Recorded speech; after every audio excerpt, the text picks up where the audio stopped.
Hola a todos, bienvenidos a este video. El día de hoy, como ustedes pueden leer en el título, les voy a presentar una parte 2 de la recopilación de parejas reales, y aunque hicieron matrimonios que tienen mucho que ver con la política, pues también encontraron amor en ellos. Y pues comencemos con la primera pareja. Ahora tenemos a Eleanor Cobham y Humphrey, duque de Gloucester. Humphrey fue uno de los hijos menores del rey Enrique IV de Inglaterra, pero el estar lejos de la posición de heredero al trono no lo alejó de la popularidad. Por el contrario, Humphrey era amado por la gente y considerado como el caballero medieval perfecto, adinerado, poderoso, valiente y apuesto. Aunque su vida personal pues no fue tan recta. Humphrey se había casado por primera vez con la noble muy adinerada Jacqueline de Hainaut. El matrimonio, celebrado en secreto, había causado una gran polémica, porque Jacqueline recientemente se había separado de su anterior esposo, pero además porque aparentemente se casó embarazada, lo que en esa época era un gran escándalo. Pero este matrimonio, aunque lo parece, no fue un arrebato apasionado. En realidad Humphrey quería los territorios y el dinero de su esposa, lo cual al final no pudo obtener. Además, luego de un aborto la pareja no tuvo hijos, y lo más importante es que él estaba enamorado de otra persona. Así que en el año 1428, este matrimonio, además, claro, por motivos políticos, terminó siendo anulado. De inmediato, Humphrey se casó con la que había sido su amante en los últimos 3 años, Eleanor Cobham, una noble inglesa sin fortuna ni conexiones familiares, que había sido descrita como hermosa, inteligente, pero muy ambiciosa. De inmediato ellos pasaron a ser parte de la familia real inglesa y por eso llegaron a ser muy influyentes, creando su propia corte, la cual llenaron de músicos, poetas y en la que celebraban constantes fiestas. Se desconoce si Eleanor y su esposo tuvieron hijos, pero es un hecho que no mostraron ningún signo de escándalo o desacuerdo. Por el contrario, solo unión y felicidad. Humphrey decidió compartir su riqueza con Eleanor y nombrarla su duquesa. Sin embargo, esto no tuvo un final feliz porque las cosas pronto se complicaron y mucho. Humphrey reclamó el puesto de regente del reino, mientras que Eleanor consultaba astrólogos para tratar de adivinar el futuro del rey de Inglaterra, lo que era un delito y uno muy grave. Desde luego que Eleanor negó los cargos, y aunque hoy nosotros no sabemos si todo fue una manipulación o si fue verdad, el resultado fue que el escándalo y la impopularidad de Eleanor dejaron a Humphrey sin la posibilidad de pelear la regencia o cualquier otro cargo. Y en el año 1441, Eleanor fue declarada culpable, tuvo que hacer penitencia pública y se forzó su divorcio, con lo cual ella perdió su título y su dinero. Humphrey se retiró de la vida pública, incapaz de defender a su impopular esposa. Él mismo fue encarcelado y murió en el año 1447. Eleanor, que había sido condenada a cadena perpetua, murió el 7 de julio de 1452. Y ahora tenemos a Bárbara Haguillon y Jorge de Sajonia. Jorge de Sajonia es mejor recordado en la historia como el Barbudo, un apodo curioso, ya sé, pero que tiene una historia trágica y romántica detrás. Él nació y creció dentro de una familia noble de Sajonia, y aunque desde su niñez se le preparó para una vida eclesiástica, las vueltas de la vida y los cambios políticos lo llevaron a ser un duque de Sajonia, margrave de Meissen y ostentar muchos otros cargos importantes. Todos los realizó de forma eficiente y su administración del principado fue ejemplar. Y como parte de su deber político, el 11 de agosto de 1496 se casaba con la princesa Bárbara, hija del rey polaco Casimiro IV. Por este matrimonio, Bárbara llegó a ser duquesa y la pareja tuvo un total de 10 hijos, aunque ninguno de los varones vivió para suceder a su padre. Aún así, a lo largo de su matrimonio, Jorge y Bárbara se caracterizaron por mantener una corte sin vicios, organizada y muy educada, pero también por vivir un matrimonio feliz y fiel. Jorge era un marido respetuoso y amoroso, que disfrutaba mucho el poco tiempo que pasaba en familia, y cuando estaba lejos por asuntos de estado, se escribía constantemente con su esposa. Estuvieron juntos hasta la muerte de Bárbara en el año 1534. Jorge estaba tan triste que se dejó crecer la barba en señal de luto, razón por la cual se le apoda el Barbudo, Desde luego que él nunca superó el duelo del todo y no quiso tomar amantes ni tampoco volver a casarse, esto a pesar de que necesitaba un heredero. Y al final murió 5 años después de Bárbara. A continuación tenemos a Fernando I y Ana de Hagedorn. Ana, famosa por su excelente educación y su carácter prudente, era la hija del rey Vladislav II de Bohemia y Hungría, quien desde el nacimiento de Ana ya planeaba su boda con uno de sus aliados políticos más fuertes, el emperador del Sacro Imperio Romano Germánico, Maximiliano I.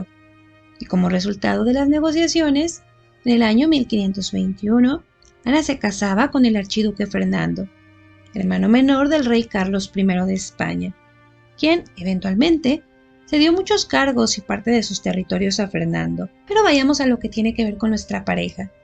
Fernando y Ana tenían 18 años al momento de su enlace, lo que ciertamente ayudó a que la relación fluyera entre ellos sin ningún escándalo ni problema, a excepción de las muchas batallas en las que Fernando se involucró para pelear la corona de Hungría y Bohemia, la cual había sido concedida por elección, pero que le fue disputada durante muchos años por otro noble húngaro. Sin embargo, esas batallas, aunque duraron años, no hicieron sino fortalecer la relación de Fernando y Ana. Ella lo acompañaba constantemente y no solo en las batallas, ella incluso llegó a ser parte de la corte del consejo de su esposo y también fue nombrada regente.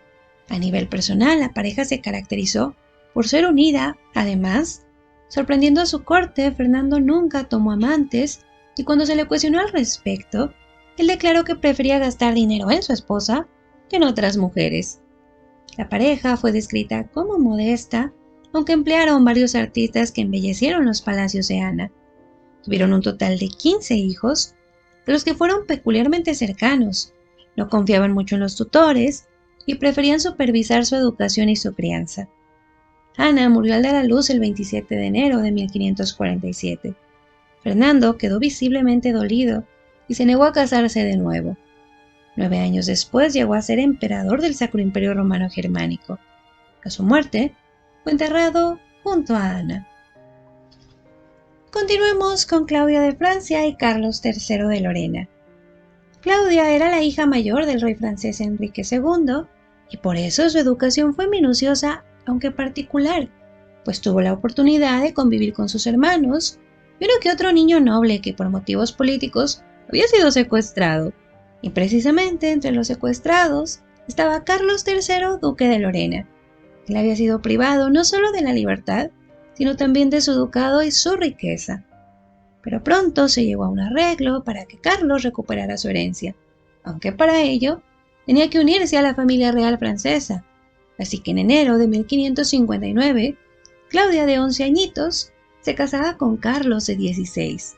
Naturalmente, la pareja postergó la consumación por la edad de Claudia, pero de inmediato se instalaron en Lorena, donde Carlos se posicionó como un excelente gobernante, mientras que Claudia se alejó de la política y de la vida pública, siendo recordada por su discreción, principalmente debido a que su salud era delicada, y además tenía características físicas, como una joroba, que le impedían desempeñar su papel más público.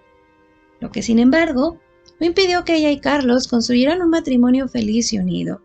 No se registran infidelidades de Carlos ni escándalos.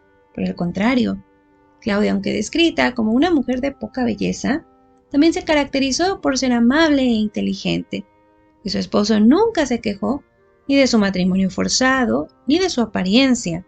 Ella pasó embarazada la mayor parte de su matrimonio y tuvieron un total de 9 hijos, hasta que en el año 1575 Claudia falleció a consecuencia de su último parto. Tenía solo 27 años. Carlos nunca volvió a casarse, aunque se cree que tuvo por lo menos un hijo ilegítimo con una mujer desconocida. Ahora les traigo el caso de Isabel de Valois y Felipe II de España. Felipe II de España es recordado como uno de los monarcas más importantes de su tiempo, pero también por haber tenido 4 matrimonios, que aunque se hicieron todos por cuestiones políticas, no todos estuvieron exentos de amor. Y es el caso de su tercer matrimonio con la princesa francesa Isabel de Valois, mejor conocida como Isabel de la Paz. Precisamente porque su boda con Felipe, celebrada en 1559, se hizo para asegurar la paz entre España y Francia. Entonces Felipe tenía 32 años de edad, mientras que Isabel 14. Pero, curiosamente, originalmente Isabel estaba dispuesta para el hijo mayor de Felipe. Sin embargo, una enfermedad mental y su inesperada muerte cambiaron el destino, lo que, según testigos, había dejado muy triste a Isabel. Y encima, durante las festividades de su boda, su padre, Enrique II de Francia, resultó herido y murió poco después.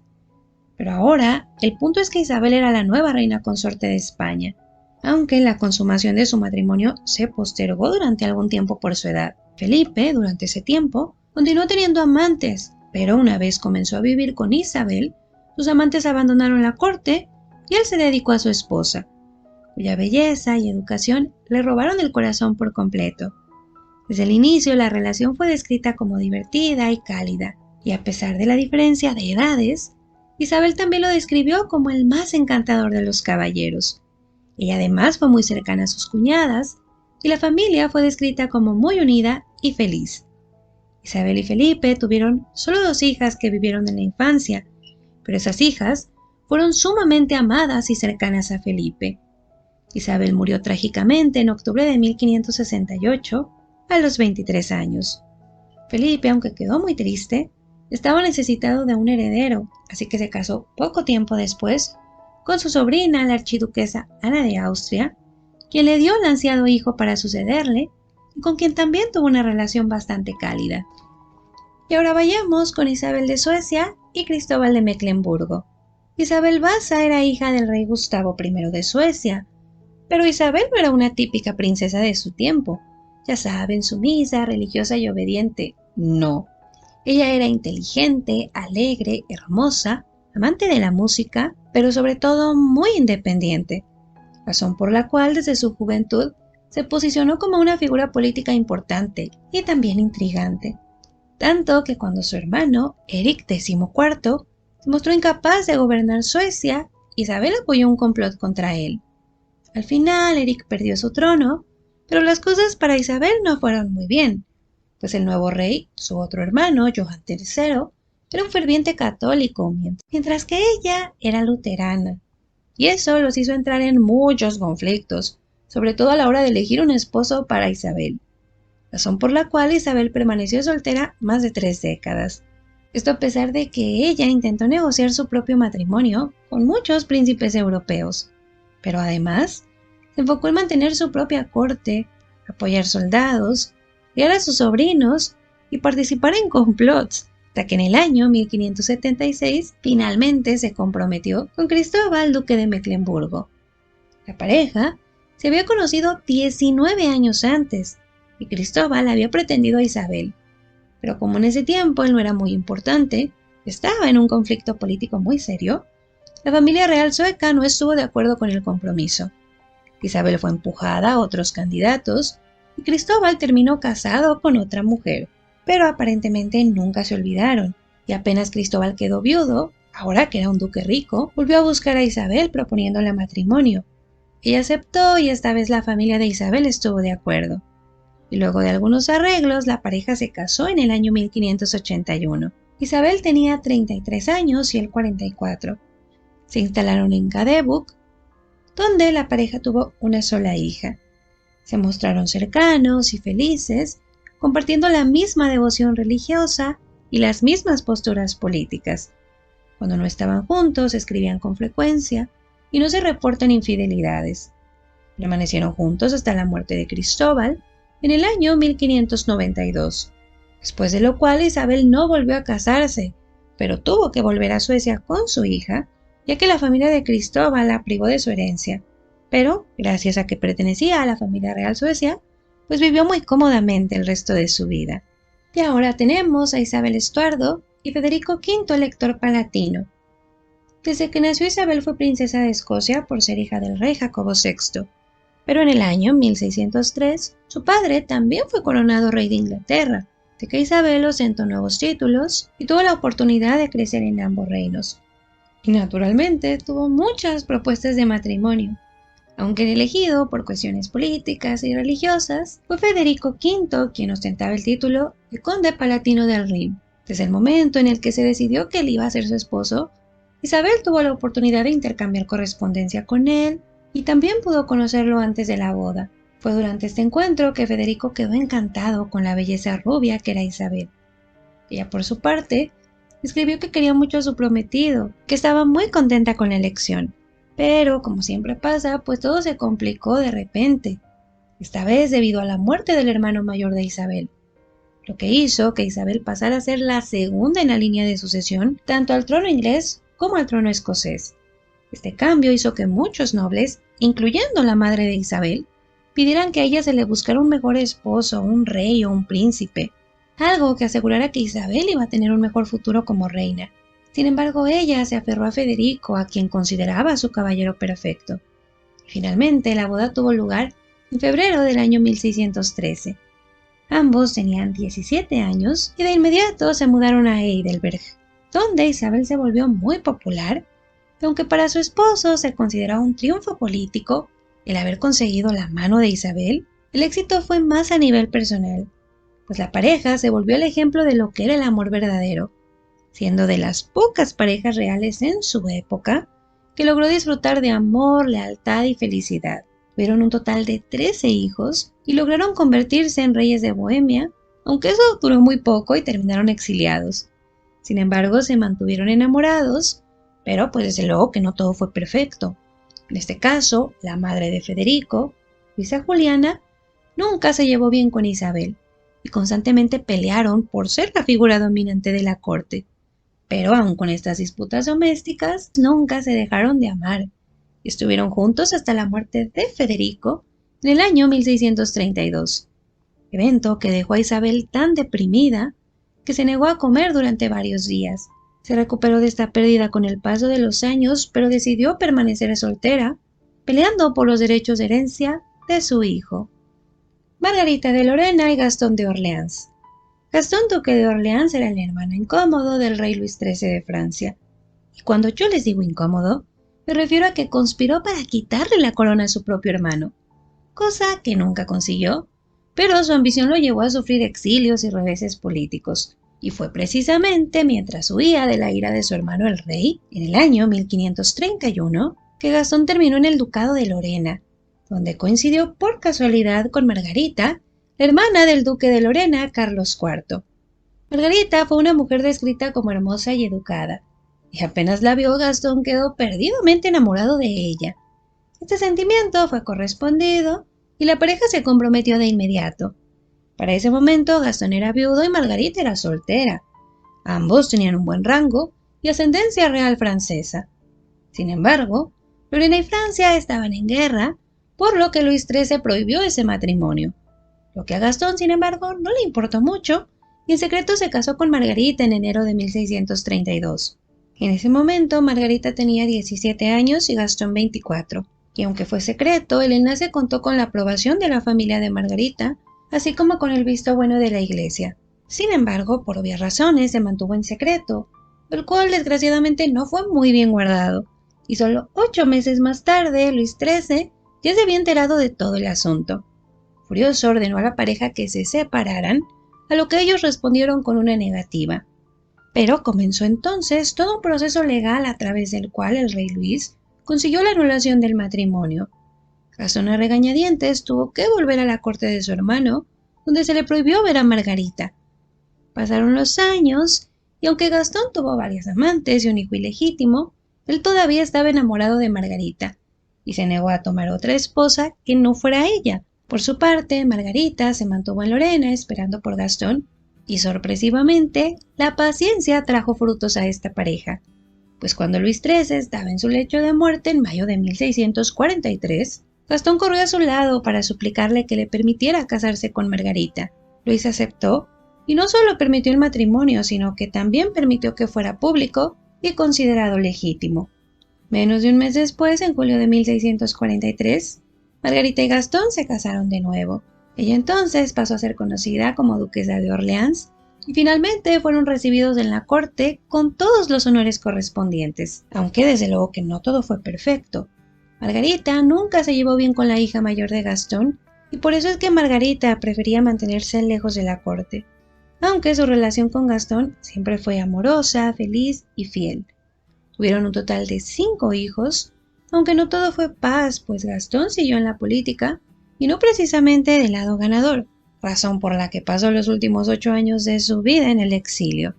Falleció en el año 1660 y Margarita nunca volvió a casarse. Continuando, tenemos a María Teresa Rafaela de España y Luis Delfín de Francia. El 23 de febrero de 1745, Francia era el escenario de una boda real que marcaba la reconciliación, otra vez, de dos grandes enemigos, Francia y España. La novia era la hija del rey español, la infanta María Teresa de 18 años, mientras que el novio era el heredero al trono de Francia, el Delfín Luis de 16 años. Claro que como cualquier otro matrimonio político, al inicio la relación de la pareja fue distante. De hecho, tardaron 7 meses en consumar el matrimonio, lo que fue desastroso para ellos. A él lo acusaron de ser impotente y a ella de ser inútil, pero a pesar de la falta de intimidad, la pareja se enamoró al cabo de unas semanas y se volvieron particularmente unidos. Compartían la misma naturaleza tímida y callada, los mismos valores religiosos y sobre todo los mismos intereses culturales. Pero sobre todo eran muy diferentes a los nobles que abundaban en Versalles. No disfrutaban los excesos, ni las intrigas, los chismes, ni tampoco los lujos, por lo que prefirieron aislarse de la corte y disfrutar de una relación más privada. María Teresa pronto quedó embarazada y dio a luz el 19 de julio de 1746. Esta niña, sin embargo, no llegó a la edad adulta, y además de todo, el parto resultó muy difícil para María Teresa, quien nunca se recuperó y murió solo 3 días después, con solo 20 años. Su muerte fue tan difícil para Luis que se narra cómo tuvo que ser arrastrado por la fuerza para poder alejarlo del cuerpo de María Teresa. Su tristeza duró varios años, aunque por motivos dinásticos tuvo que volver a casarse casi un año después de la muerte de María Teresa, pero nunca la olvidó y murió extrañándola a los 36 años sin heredar la corona francesa. Continuemos con Guillermina de Dinamarca y Carlos de Schleswig-Holstein. Guillermina era una princesa danesa por nacimiento, pero una muy importante porque era la única hija del rey. Por eso fue muy pretendida en Europa, pero a los 20 años ya se casaba con el príncipe Federico de Dinamarca. Se esperaba que con este matrimonio, Guillermina se convirtiera en reina de Dinamarca, pero además que uniera las dos ramas de la familia real. Sin embargo, el matrimonio se rompió muy rápido. La pareja no tuvo descendencia y Federico fue abiertamente infiel, lo que sumió a Guillermina en una profunda depresión, de la cual no pudo salir hasta que finalmente consiguió el divorcio en el año 1837. Un año después, su padre ya le había arreglado un matrimonio, esta vez con su primo Carlos, duque de Schleswig-Holstein. En ese momento ya tenía 30 años y él 26. Carlos tenía ascendencia real, pero más que nada era un militar y servidor fiel del padre de Guillermina, el rey Federico VI, quien para hacerlo digno de su hija le había otorgado títulos y propiedades. De modo que la pareja tuvo una buena vida, pero esta vez, aunque también había sido un arreglo político, Guillermina se llevó muy bien con su esposo desde el inicio. No se conocieron infidelidades ni ningún escándalo, a excepción de algunas posturas políticas que Carlos tomó contra la familia de Guillermina, quien sin embargo lo apoyó en todo momento, y la pareja nunca se distanció. Tuvieron hijos, permanecieron juntos hasta la muerte de Carlos en el año 1878. Guillermina no se casó de nuevo y llevó una vida bastante discreta. Continuemos con María de las Mercedes y el rey Alfonso XII de España. María de las Mercedes era descendiente del último rey de Francia por vía paterna, mientras que por vía materna era descendiente del rey español. Esto hacía de ella una novia potencial muy solicitada, y uno de los candidatos fue el futuro rey español Alfonso XII. La pareja se conoció en Navidad de 1872 y quedaron totalmente enamorados, pero en ese momento la situación era compleja, ellos estaban básicamente exiliados y la monarquía estaba a punto de ser abolida en España. Encima de todo, el padre de María Mercedes y la madre de Alfonso no se llevaban nada bien, eran enemigos políticos, Y esto hizo que la madre de Alfonso se negara completamente a dar su aprobación para ese matrimonio. Pero aún así los jóvenes acordaron que se casarían llegado el momento, y aunque tuvieron que pasar muchos años, muchos exilios y muchos problemas, finalmente la monarquía fue restaurada en el año 1876. De inmediato, Alfonso formalizó su compromiso y la pareja comenzó a verse con frecuencia, y finalmente se casaron en el año 1878. Sin embargo, la felicidad prácticamente no les duró nada. María falleció de fiebre tifoidea el 26 de junio del año 1878 con solo 18 años. Alfonso volvió a casarse con otra mujer, aunque se dice que él nunca olvidó a María Mercedes y no fue muy feliz en su segundo matrimonio. Él fue abiertamente infiel, tuvo otras parejas y tuvo hijos ilegítimos. Así es que este matrimonio pues fue feliz, pero fue muy breve y aún así pues yo lo tenía que incluir en esta lista. Y por último les voy a presentar a Jorge V y María de Teck. María llegó a ser reina consorte de Gran Bretaña, pero su origen es menos pomposo de lo pensado. Su padre era un duque con poca riqueza, Francisco de Teck, mientras que su madre, María Adelaida de Cambridge, era nieta del rey británico Jorge III, pero una nieta menor sin un trono ni un gran título.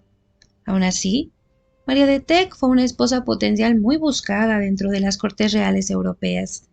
Esto debido a que era miembro de la familia real británica, pero no descendía de la reina Victoria. Y como en ese momento ya se sabía de la hemofilia y todo lo que esta enfermedad que transmitía la reina Victoria estaba trayendo a las familias, sobre todo a los herederos, pues con María no había ese temor a que contagiara a sus descendientes. Así es que en el año 1891 fue elegida para comprometerse con su primo segundo, quien se pensaba que heredaría el trono británico, Alberto Víctor. Sin embargo, él murió poco tiempo después de anunciado el compromiso. Pero, en ese punto, la reina Victoria todavía quería que María estuviera en su familia.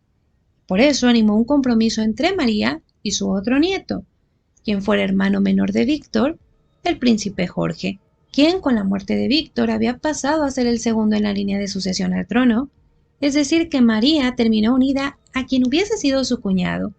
Pero hay que mencionar que años atrás, Jorge había estado enamorado de otra de sus primas, María de Edimburgo, con quien incluso quiso casarse, pero la familia no lo permitió. Y ahora, con la muerte de su hermano, y al ser la persona que eventualmente iba a heredar el trono británico, tenía mucha presión por casarse y tener herederos, por lo que aceptó de buena manera acercarse a María de Teck.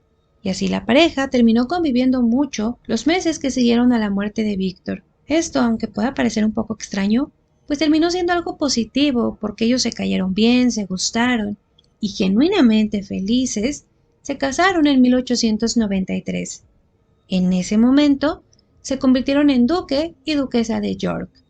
El matrimonio resultó un éxito y Jorge, a diferencia de sus predecesores, nunca tuvo amantes ni hijos ilegítimos, y aunque muy formales en público, él y María se escribían constantemente en privado y fueron abiertamente cariñosos. Aunque claro que no estuvieron libres de escándalos. Por ejemplo, Jorge llegó a ser acusado de haberse casado en secreto antes de María de Teck, cuando era muy jovencito, por lo que se decía que este matrimonio no tenía ningún tipo de validez. Pero estas acusaciones, aunque él al principio las ignoró, eventualmente las negó y nunca fueron comprobadas. La pareja tuvo un total de 6 hijos, los cuales fueron entregados a niñeras, de las cuales por lo menos una golpeó a los niños, quienes más adelante describirían a María como una madre distante, a veces dulce y muchas veces fría, mientras que a Jorge lo llegaron a describir como un terrible padre. Jorge se convirtió en rey de Gran Bretaña como Jorge V en el año 1910 y María se convirtió en su reina consorte. Estuvieron juntos hasta la muerte de Jorge en el año 1936. Y pues ya llegamos al final de la lista. Desde luego que todavía se me quedan muchas parejas afuera, pero me es imposible incluirlos absolutamente a todos. Espero poder hacer una tercera parte. Quiero también agradecerles mucho las sugerencias que me estuvieron dejando en la primera parte, porque como ustedes pueden darse cuenta, pues incluí algunas, u otras parejas que dejé fuera las tengo preparadas para la tercera parte, o también porque voy a hacer algunos videos ya más dedicados, por ejemplo, a María, la reina consorte, y a Manuel I de Portugal. Entonces nada más ténganme un poco de paciencia, poco a poco voy a ir subiendo estos videos. Y pues nada, chicas, estas historias nos demuestran, y también lo hago un poco, ¿no?, Con el motivo pues de que recientemente pasó el 14 de febrero. Yo quería subir este video antes, pero no se pudo. Pero pues al final estas parejas nos demuestran lo que la política no siempre está peleada con el amor y que el hecho de que un rey pudiera hacer lo que quisiera, o un duque, o un conde, o un príncipe, pues no quería decir necesariamente que el matrimonio tenía que estar destinado al fracaso, que tenía que tener amantes. No fue así, y todavía hay muchas historias así muy bonitas. Les incluí algunas que pues sí no tienen un final feliz, pero pues al final de cuentas fueron personas que lograron disfrutar de un matrimonio amoroso, que no todos pueden darse ese lujo. Pero pues nada, chicas, yo espero que les haya gustado el video y muchísimas gracias.